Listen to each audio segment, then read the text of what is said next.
سمعت صوت القرمشة؟ اكيد سمعتوه طبعا.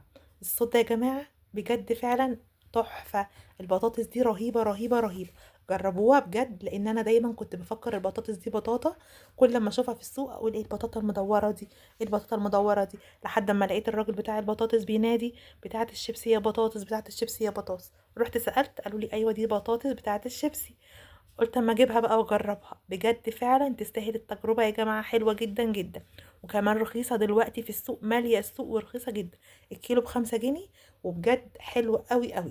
هاتيها كده وجربيها، انا جبت كمية كبيرة ما شاء الله، تستاهل فعلا ان انا اجيبها.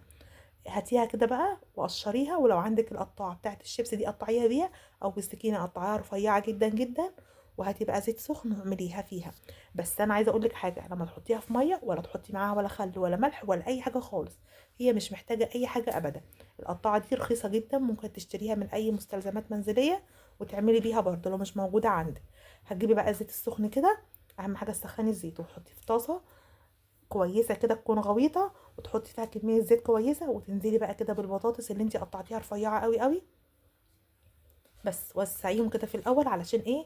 ما يلزقوش في بعض. هي اصلا كده كده مش بتلزق، وبتطلع معاكي بقرمشه، واول ما بتحطيها كده في النار بتدي شكل الشيبسي اللي بتشتريه. عارفه الشيبسي الغالي بقى، اكياس المغلفه الحلوه الغاليه دي، اهو نفس شكل الشيبسي ده يا جماعه، بجد فعلا حلو قوي قوي قوي. هاتوه جربوه لاولادكم فعلا، بجد فعلا يستاهل التجربه، احسن بكتير بكتير من اي طعم شيبسي بتجيبيه. وكمان نضيف وانت عاملاه في بيتك.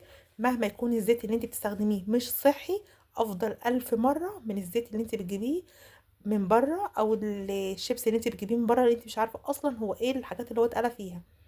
بس وخلاص كده، جربوه يا جماعه، بجد فعلا يستاهل التجربه. شايفه؟ حلو جدا جدا.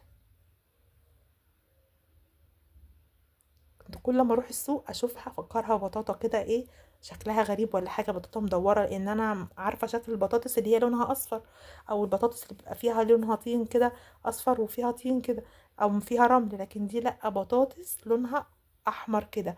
في منها رفيعه صغيره وفي منها الكبيره دي، لان دلوقتي البطاطس كلها متوفره في السوق مش بتتصدر.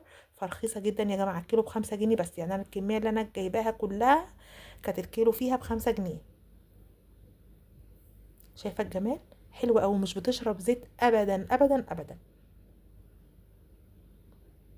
يعني كميه الزيت اللي انا حطيتها قلت بيهم كميه البطاطس اللي انا عملتها دي كلها. كنت عامله 3 بطاطسات كبار، وما شاء الله ال3 عملوا معايا كميه شيبسي حلوه قوي قوي. شايفه الجمال والقرمشه؟ حلوه جدا جدا. هتجيبي بقى اي طعم بقى، طعم جبنه، طعم فراخ، اي طعم، او اي توابل عندك، او واحده مرقه ممكن تفتفتيها كده وترشيها عليه. هتعمل معاكي طعم حلو قوي قوي. واي طعم انت عندك حابه تحطيه، هاتيه من عند اي عطار هتجيبيه، او من اي سوبر ماركت كبير هتلاقي الطعم ده وتحطيه عليه، هيبقى طعمه حلو قوي قوي زي الشيبسي بالظبط. شايفه الجمال؟ جربوه، ما تنسوش بقى تقولوا رايكم فيه. والسلام عليكم ورحمه الله وبركاته.